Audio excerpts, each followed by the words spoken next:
Welcome আজকের ভিডিওতে। আজকে খুব ইন্টারেস্টিং একটা গল্প শেয়ার করতে যাচ্ছি। এই গল্পটা শোনার পর আপনি বুঝতে পারবেন যে আপনার নেইবারহুড ইফেক্ট কেমন হওয়া উচিত, সাথে সাথে এটাও বুঝতে পারবেন যে আপনার সময়টা কিভাবে নষ্ট হচ্ছে, আর ওই নষ্ট হওয়ার সময়টাকে কিভাবে বাঁচাবেন, ওইখানে কিভাবে সার্ভাইভ করবেন সেটাও বুঝতে পারবেন। তাহলে চলুন গল্পটা স্টার্ট করি। একটা গাধা একটা বাঘকে দূর থেকে দেখলো। দেখার পর বাঘটাকে বলতে লাগলো যে এই যে বাঘ, শোনো শোনো, দেখো এই যে ঘাসগুলোর রং কত সুন্দর নীল, তাই না?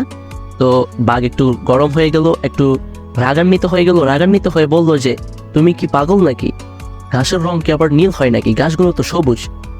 তো এই কথাগুলোর মধ্যে তাদের মধ্যে তর্ক বিতর্ক শুরু হলো। তারা তর্ক বিতর্ক করা শুরু করলো।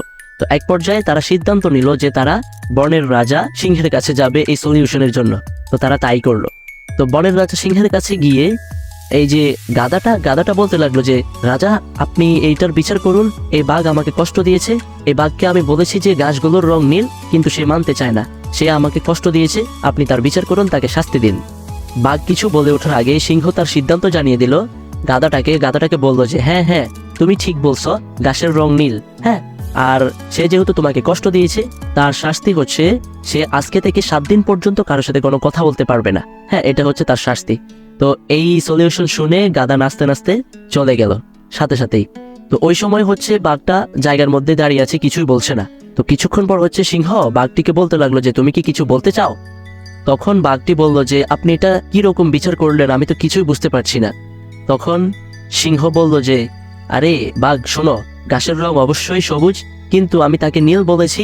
আমি চাইছিলাম না যে সে এখানে বেশিক্ষণ থাকুক, আমি চেয়েছিলাম যে সে এখান থেকে যত দ্রুত বিদায় হবে ততই মঙ্গল।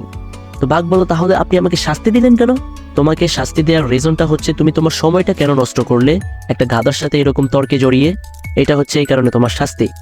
আই হোপ তুমি সামনে এরকম আর কোনো কাজ করবা না, এরকম সময় নষ্ট করবা না অযথা এই যে গাধার সাথে তর্কে জড়িয়ে। তুমি কি মার্ক টুইনের কথা কখনো শোনোনি? সে কি বলছে আমি তোমাকে শোনাচ্ছি।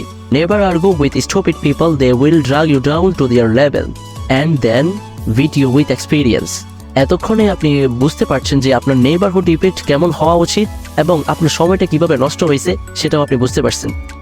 সো এইগুলো থেকে যদি আমরা একটু বিরত থাকতে পারি, আমাদের সময়গুলোকে যদি আমরা একটু মূল্যায়ন করতে পারি যে আমরা কোথায় কথা বলছি, কার সাথে কথা বলছি, কোথায় আমাদের সময়টা আসলে স্পেন্ড করা দরকার, এইগুলো যখন আমরা বুঝতে পারবো এবং ভালো একটা নেইবারহুড ইফেক্ট যখন আমরা তৈরি করতে পারবো, তাহলে আমাদের পার্সোনালিটি, আমাদের ব্যক্তিত্বটা আরো গ্রো করবে আস্তে আস্তে। তো ভালো থাকবেন, দেখা হবে অন্য কোনো ভিডিওতে অন্য কোনো টপিক নিয়ে। Stay happy, stay healthy, have a good day.